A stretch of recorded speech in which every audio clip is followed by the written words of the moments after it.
what do architects do? What do they deliver? What do their clients experience? And then using some of those words, concepts, and phrases, because they're already locked in our head under the term architect. Yeah. You just are changing that 10%, saying I'm a home studio architect. I know what an architect does. I'm not sure what a home studio. Oh, you help me show up and show off my home studio curb appeal. Something like that. That's what we wrestle with at the very beginning. And the fun part about that, Junaid, is when you dial it in like that, it's engaging, it's fun, it's memorable, it's different. It's different, yeah. And that's what you're really looking for. And that's why the home studio architect landed so well, because you help people create and design. But why? So that you can show up and show off your curb appeal. Thank you for tuning in to Hacks and Hobbies with your host, Junaid. We're visited by our amazing guests coming from all walks of life. We want to learn their story, their struggles, and their journey on how they got to where they are today. So stick around. In this episode, I get to speak with Michael DeLon. He serves business experts and thought leaders to create a book without writing a word. As a number one Amazon best-selling author and America's foremost authority on credibility marketing, he teaches how to establish and market your credibility to gain more clients. Business owners seek out Michael to clarify their message, make them a best-selling author, and set up their profitable podcast. They use his credibility marketing strategies to gain clients, get referrals, and grow their revenue. Since 2013, he has worked with business owners across the United States and internationally to establish and market their credibility. Michael is the husband of one and father of four. He's a committed follower of Jesus Christ who is deeply involved in his church. You can normally find Michael investing time with his family, reading a great book, or facilitating growth in the lives of those around him. Today we get to bring back one of my favorite humans in the world, Michael DeLon. Michael, thanks so much for coming on to the podcast. Oh, Junaid, man, it is so good to be with you again. I can't wait to have another great conversation. One of the things that we connected on is your ability to help people write books, and with those books, establish and market their credibility so that they can gain more clients. That's one of your stories on how you were able to get in front of people, because when you initially went and said, hey, I'm a marketing person, blah, blah, blah, they're like, no, you're not. I don't know what you're talking about. That's right. They didn't believe me at all. And then the story goes, you then wrote a book and you would ship the book to them before they got on the call. Yep. And then they had no question. They're like, where do I sign? Yeah. It shortened the sales cycle, because when I showed up, man, in their mind, I was an expert because I had a book. Nothing else changed. It's just the fact that when I mailed them a copy of my book and I walked in their office and they'd read my book before our meeting, they'd understood who I was and how I operate and the success that I've gotten for other clients. And they're like, wow, this is different. I like this guy. I think he could help me. So it really, when I got to their office, it wasn't a sales call at all. It was a conversation, and it was it changed my business, changed my life. And now I have the privilege of helping other people do the exact same thing. It's amazing. And so people, if you want to listen to how we did and how that story goes, you can go check out episode 458 on Hacks and Hobbies podcast. But in this episode, we're going to take a new route altogether, because since 2022, the entire world has changed. That was published in 22. We probably recorded earlier in 22. We're almost 2 years into 22 being over. It's 24 now. Want to see where you're heading to now, Michael? Yeah, it's interesting because some things change and some things stay the same. And what we have found is that the demand and the need for business owners to communicate their message in a compelling way has not only not changed, but it's actually gotten worse. Meaning there's so much more competition out there. and things pivoted and so many more people are online. That's where most business people do all their stuff. I need Facebook ads. I need LinkedIn ads. I need TikTok ads. But they don't have a message. And they don't have a vehicle like a book to separate them in the mind of their audience, because business owners don't understand marketing happens between the ears of your audience.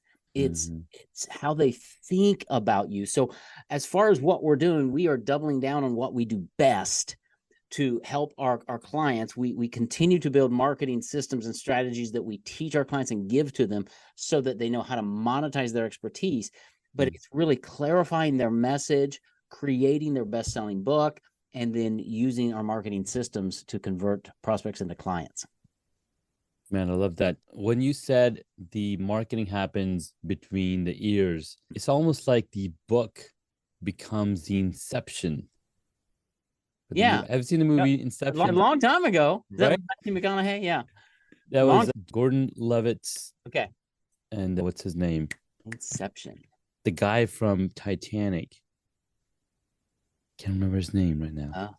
He's going to be kicking my ass because what are you talking about? I'm famous. Leonardo DiCaprio. Leonardo DiCaprio. That's right. There you go. They go and they conceptualize so that the idea is their own. Yeah. And that's what a book is doing. It's becoming, it's almost, I'm going to throw in another token or another example. It's almost like the horse with the people. Oh, the Trojan horse. The Trojan horse. Yeah. Right.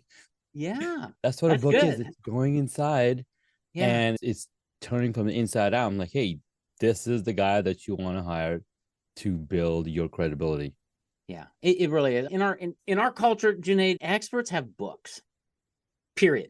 Amen. Look at Seth Godin or Tony Robbins or Dave Ramsey. It doesn't matter.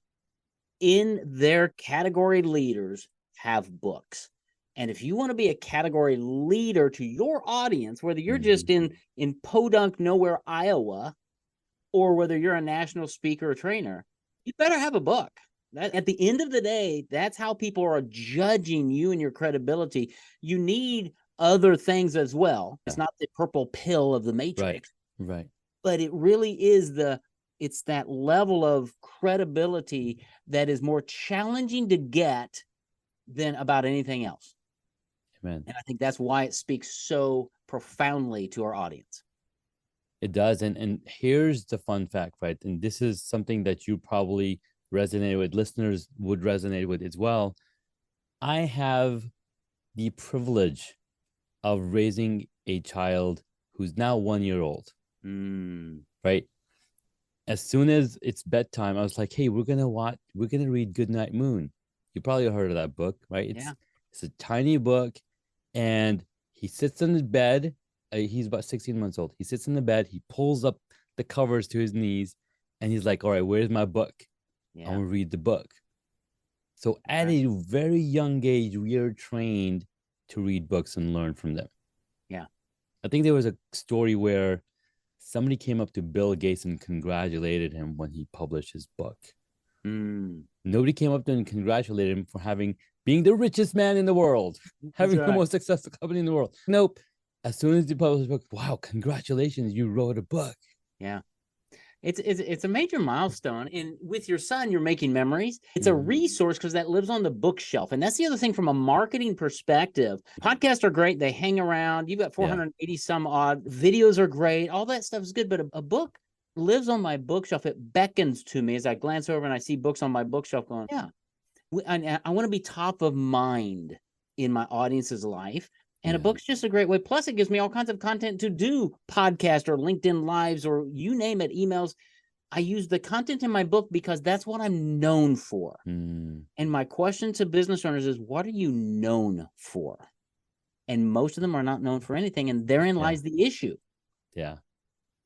They don't have a differentiator, right? Len the plumber, right?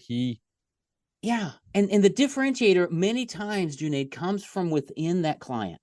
It's a story of who they are, how they started, what do they do. And we discover that and we bring it forth and help that to become the theme and the title of the book and things because it resonates with them and their audience. And a lot of times we'll have clients that will discover that message, that brand. And I'll say, have you ever shared this with anybody? And they're like, No, I haven't. It's going to be great because people are going to resonate with it. Yeah. So we all have stories that we're not telling. I just think we need to tell it through the pages of your book. Yeah, I absolutely agree. So it's funny that we're talking about the book writing. My friend Ed Squire, he's in Colorado, and he's Junaid. I'm working on this book. It's gonna be amazing. It's gonna be amazing. It's 400 pages. It's gonna have 14 chapters. It's gonna be amazing. So I was like, dude, if you really want to get this book out, I know the perfect guy. He can get the book out there for it within 2 weeks or a month, within that shorter time. So I'm talking about my experience with my friend who helped me do this for my little tiny book on mastering iPhone video production. And I was like, you just need to get the content out. It's like, so he's now telling me, like, I'm moving, I'm traveling for holidays. I want to have the first draft, and it's all my journals. I don't think anybody else can do it because it's my story. It's my memoir, and I won't have the draft till the end of March, and we're in December right now. Okay, yeah, so 3 months. Wow, that's a lot of writing. That's a lot of stuff that's going in. Now the question is and that's why I'm asking, bringing it up to you. Yeah. Question is that something that's going to help him stand? Like, you don't even know what the book is about. It really comes down to his message, because if he's looking to put it on Amazon and sell it on Amazon, he's barking up a wrong tree, right? It's not going to work. If he knows how to market the book once it's published outside of Amazon, it needs to be on Amazon, but there are ways to market your book. If it coincides with his audience, then perhaps, I think 400 pages is way too big for a business book, personally, because most people will get that and go, oh, I'll pass. Not everybody. Some people will dive into it if they're really, really interested. But it's the timing. Think about all the money he's missing by not working with clients, because he's having to do it himself because that's his choice, and that's totally okay. I know a lot of people who do their own books. I just think I look at business and say, what's the highest and best use of my time? And then I hire people to do the other things, because I know where the return on investment is, and it's not in writing a book. But everybody has their own thing, and that's okay. You're absolutely right. It's not in doing the thing. It's such well said, because I was recently watching Myron Golden. You probably heard of him. Amazing motivational speaker, right? And he's talking about how it's easier to make $1 million in 1 month than it is to make $1 million in 1 year. I was like, wait, how? Oh, yeah. And it's easier to make $1 million in 1 week than it is in 1 month. I'm like, wait, you just shortened the time even more. Yeah. And he's like dropping these bombs. It's easier to make $1 million in 1 hour than in 1 week or 1 day. Yeah. And he said, think about it, right? If you were to go from the end of the street to the other end, it'll take you a longer time if you walked versus if you drove, versus if you biked, versus if you took a rocket ship. That's right. Yeah. Just totally changes my mindset.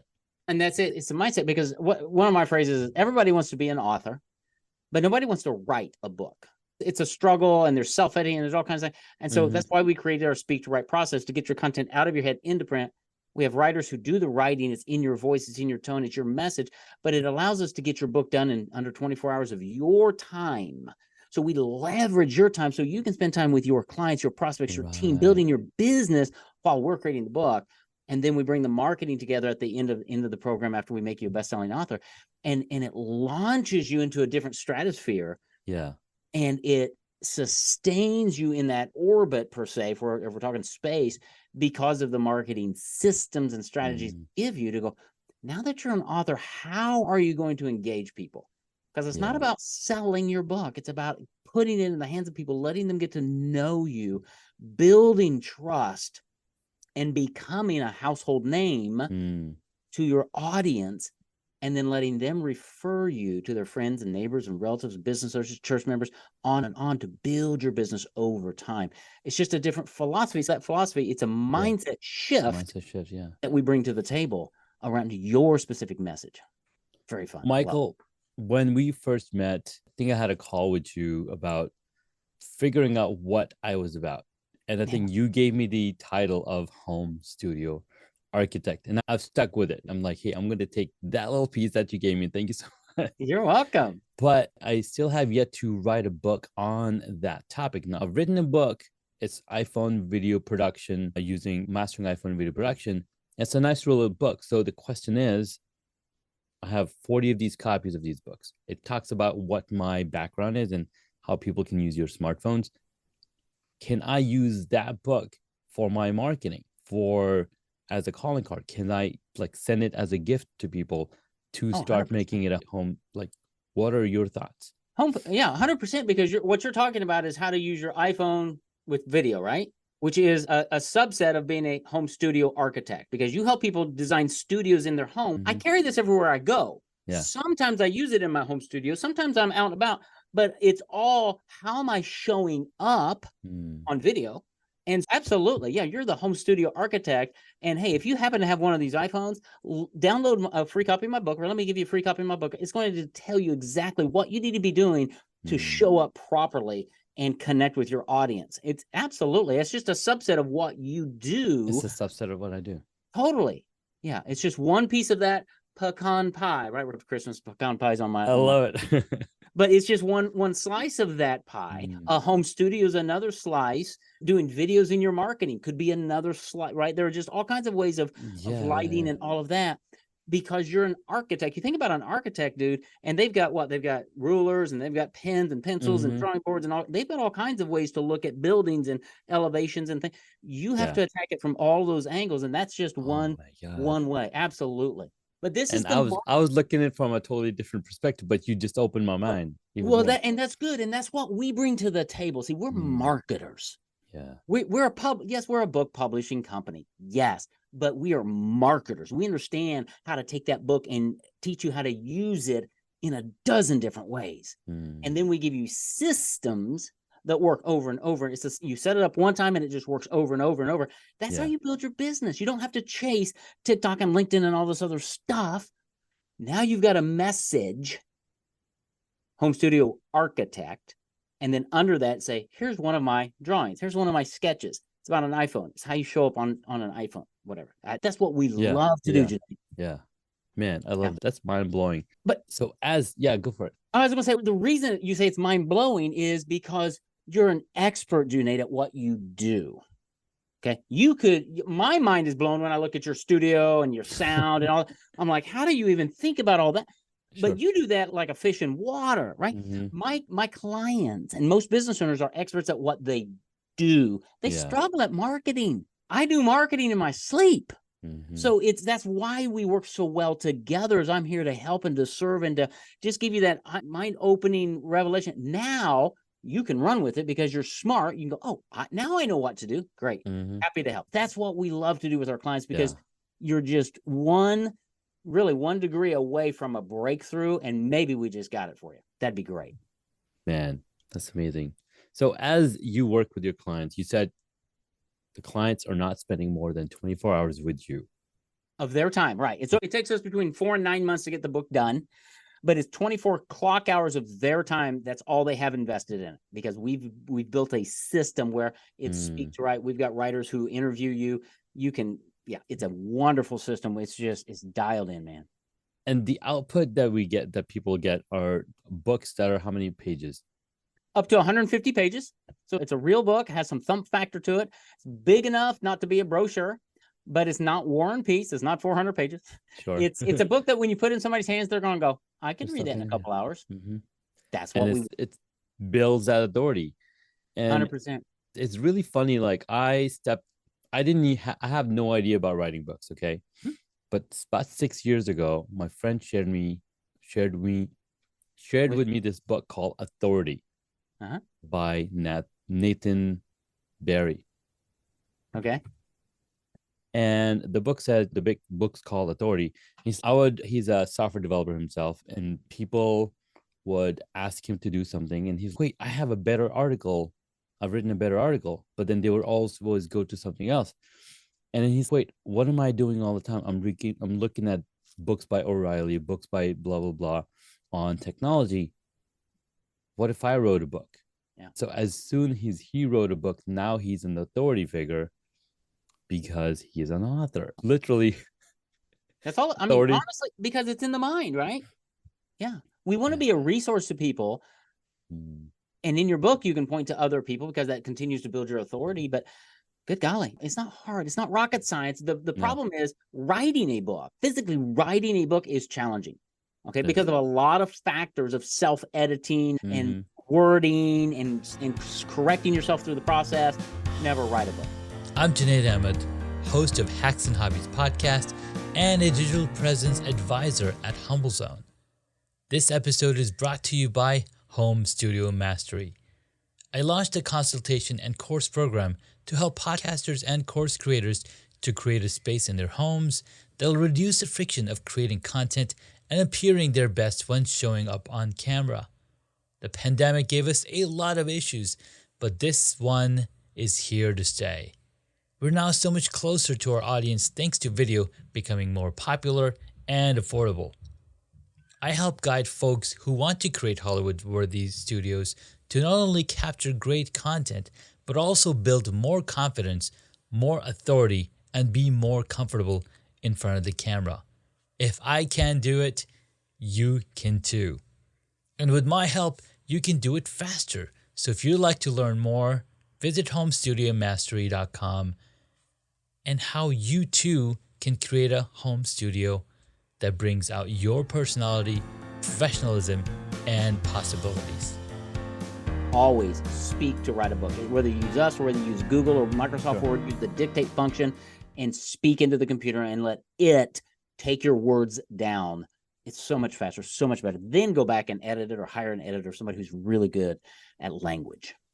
Now, Michael, when we first spoke back in probably August, when we recorded the episode, we didn't have a clue about OpenAI, ChatGPT. It's been a year now. Yeah. This thing has come a long way. I was just talking to a gentleman. He's 95% of my book is ChatGPT. I'm like, that's interesting. And then somebody else mentioned, oh, I took all of our processes and I put it in ChatGPT and said, hey, make a workbook out of this. And boom, it's a workbook. So what, you have mentioned this before, that you're more of a marketer than a book publisher. What are your thoughts on how this technology is changing the space of authoring books? Yeah, so we do both really well, by the way, publishing and marketing. Yeah, ChatGPT can be used for lots of things. We don't think it's great for doing books. For the books that we want, for your voice to be in a book, we have found, and we've tested it, ChatGPT flattens your voice, okay? And you don't come through the book. Now, if you're writing a workbook or something, sure, absolutely, because you don't need to be in the book, right? It's just stuff. Right. But if you're trying to connect with people, we've tested it, and it flattens because of the way its algorithm works and the way it's pulling from all kinds of stuff. It doesn't come through like we want it to come through, because we want the book to be about you. And I want your readers to connect with you. So we are 100% human powered, and we're going to stay that way for a long time. Now we use ChatGPT in other areas, doing other things. It's an amazing technology. We just don't think it's where it needs to be yet for creating a compelling book that positions you as the thought leader. That's the issue. And yeah, you can check out books all day long using stuff like that, but so can your competitor. And what's going to be the difference is going to be your story. It really does. So yeah. So for creating the types of books that we create, we have tested it and we have found that it is not up to par compared to a human expert writer. Hearing that puts me at ease, because again, we have the creative control over everything that we create. And the AI is literally copying what it sees, and if it copies enough people, guess what happens? And that's what you're saying. It flattens all of that. Okay, goes to the basic denominator. Okay, gotta go. This is the limit. I've got some clients that are from the South, and they speak with an accent, and sometimes they'll say something that just ain't English. But brother, that's how they talk. And that's how their audience resonates. And I bet you ChatGPT wouldn't do that, right? No. But that's what needs to be in the book, because that's who they are. And whether you're there or whether you're up in the East, we all have our ways of speaking. And that's why we use a speak to write process, so that when you read my book, you hear my podcast, you see me on video, there is a consistency there which builds credibility. It's like the current of the ocean. It's strong and it will pull you in a direction. And that's what you want your marketing to do. And I think you are the best person to show up, whether it's on video, podcast, audio, book. You need to be there. Yeah. And that's what moves the needle. Man, I love that so much, because I think when you have that level of you inside of it, I think you feel that, hey, this book is me. And then you have that connectivity, as opposed to if you wrote something with AI, it's AI. It's AI. And you're going to have to, you can write it with AI. You're still going to have to read that thing. Yes, you still have to read it. And you're going to have to invest the time, and you're going to have to make the changes. Why do that? Why not work with a company that will allow you to do that with a professional writer who's going to capture your voice and put it all in there for you? Exactly. It's a decision every business owner needs to make for themselves. Yeah. We just err on the side of humans better, faster. Humans, of course, better. Everything's copied off of humans, right? It is. It is. And at the end of the day, you've got to look at your book. Speed is one thing. Quality is another. Yeah. And return on investment's another. And that's why we back our book programs up with a 2-year double your money back guarantee, because I know that the book's going to be done phenomenally well. You'll be an Amazon bestselling author, and you'll have the marketing systems to generate revenue. And because honestly, put out all the books you want. If you don't have the marketing behind it, doesn't matter. It's just a book. It really does.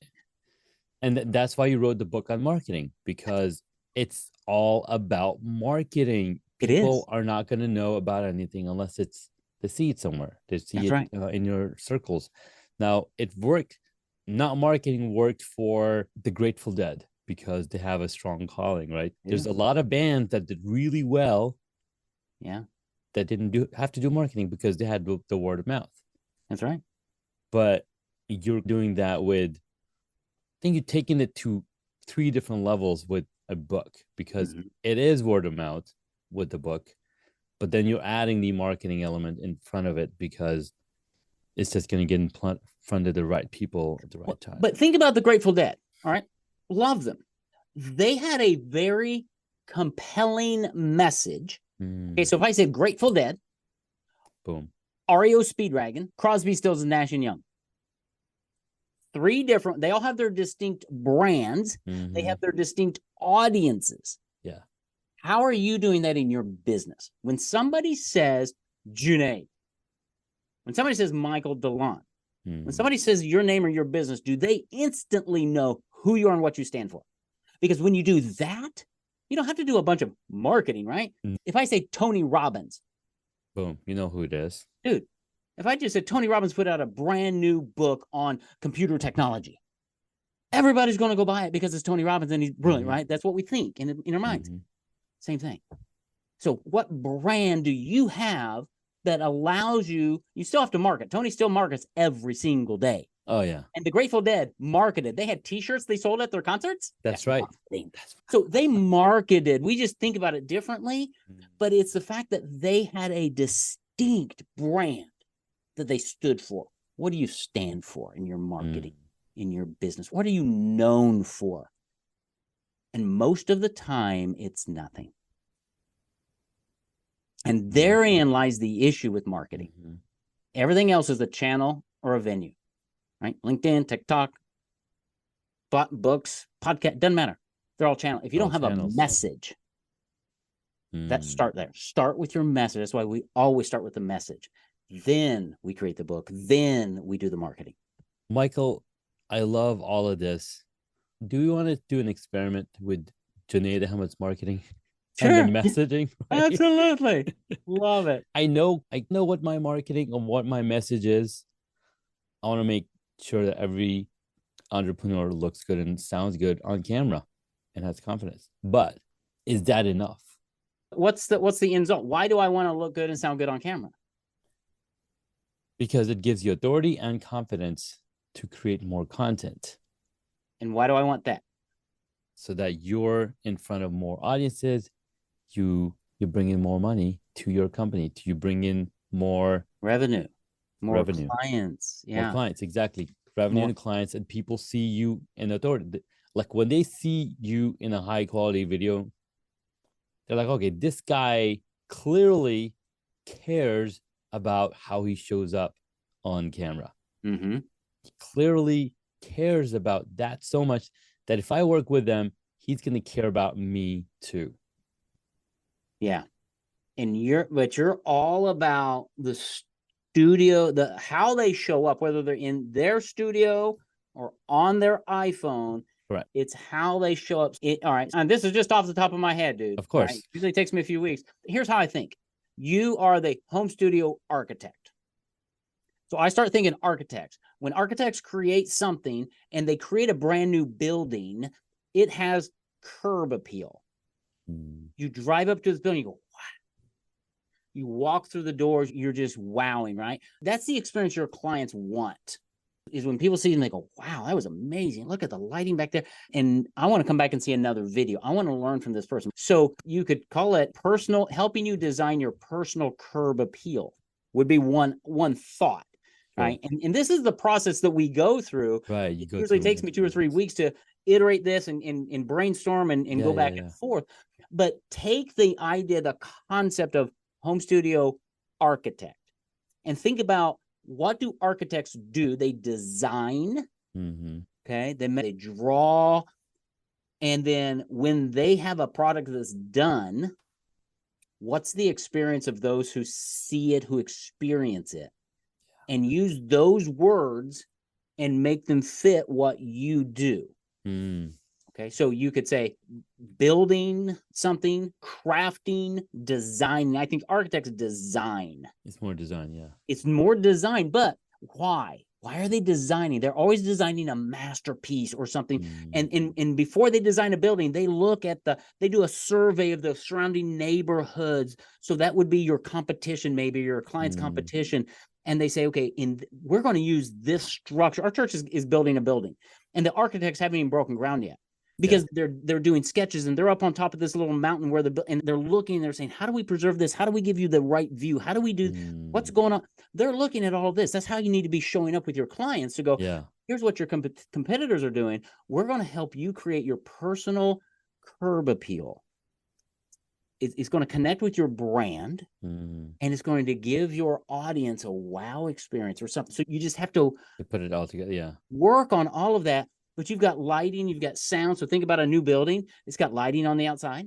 You walk in, and there's going to be some sound playing, maybe whatever it is.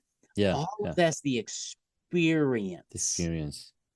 And that's what you bring to the table, is helping your clients deliver an experience, a personal brand experience, a personal curb appeal. Creating, designing your curb appeal.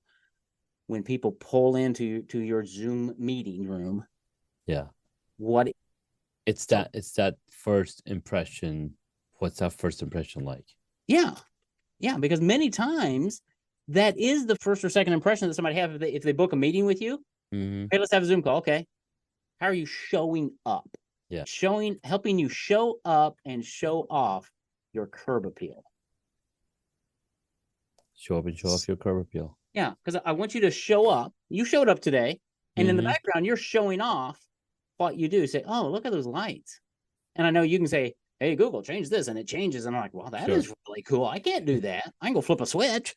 And you're showing up, and you're showing off your curb appeal. That looks really cool compared to lots of studios I saw today. So it's just looking at that word architect.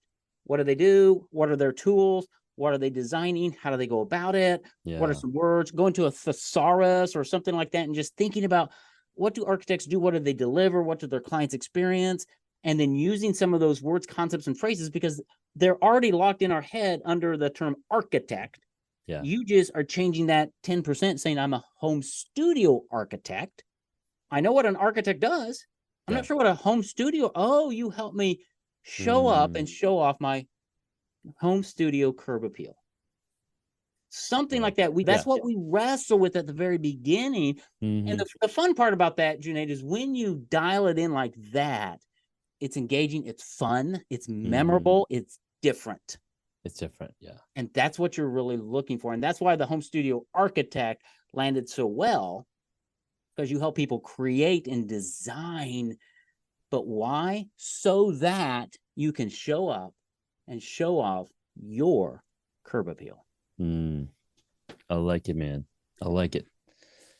Dude, this has been so much fun. I love it. And I know we asked, so in the first episode, we did the origin story, we delved deep. We did the deep dive into how you work with people. And then we had the 6 questions, or you also had the 3 hacks. So the question is, do you want to do the 3 hacks this time around? Or do you have some other exercise for our audience to do so that they have more of the thoughts of thinking about, hey, I need to talk to Michael to get better at my book? Yeah, at the end of the day, the first thing I always tell people, and I'm not sure if this is a hack or not, but the first thing you've got to do is get your message. What's unique about you? And I'd say the easiest way to do that is take a friend to coffee. Have your phone ready, turn on a recording thing, and have them ask you questions. List out questions about, why do you live where you live? What are your hobbies? What was your family like growing up? What'd you do as a kid? Did you play sports? Where'd you go to college? Why did you major what you do? Why are you doing what you're doing today? What drives you? Tell me about your family. And what you'll find as you get all these answers and you listen to the answers and you read them is there are themes that start showing up. Yeah. And you realize that theme shows up over and over and over in my life. Start thinking about that theme and connecting that to your message or business, and it starts separating you. And it doesn't have to be rocket science, man. I know one realtor out in Wyoming, and he loves fly fishing out in Wyoming, right? And so he was Jackson Hole's fly fishing realtor or something like that. But that's what he does. That's what he does. If he's not selling houses, he's fly fishing. So all of his brochures, his websites, it's him out in the middle of a river fly fishing. And it connects, it bonds with people saying, I like this guy, I want to go fly fishing. Versus the realtor who's dressed in a suit and everything, right? It's just who he is. So figure out who you are and be you. Yeah. And just use that in your marketing. That will separate you from everybody else. That's the easiest and best place to start for everybody, because you've got a story to tell that people will relate to. You're just not telling it. Take your friend to coffee, let them ask you a bunch of questions, record it all, get the transcript, and see what themes start popping out. And from there, you can go any direction you want, whether you create a book with us or whether you do a video or create your home studio with the home studio architect, because you need one of those. So make sure when you have those Zoom calls, you want to make sure that you're showing up and showing off your curb appeal. So make sure you work with Junaid. Anyway, that's really the first steps. Is your message is the most important thing you have. And if you don't have a message, you're going to be spending a lot of time, effort, and energy and money on marketing. It's just not going to work as well as it can. Amen. Michael, thank you so much for your wisdom, your sharing, and stories, and all of the good stuff you shared. I enjoy every time we have a conversation. Thanks so much. You're welcome, brother. Always good to be with you. Awesome. We'll catch you in the next episode. Till then, have a great one. Thank you so much for taking the time to listen to this episode on Hacks and Hobbies. We absolutely appreciate your contribution. You can find additional notes on hacksandhobbies.com. Please share the podcast with your friends and tell them what you learned about our guest today.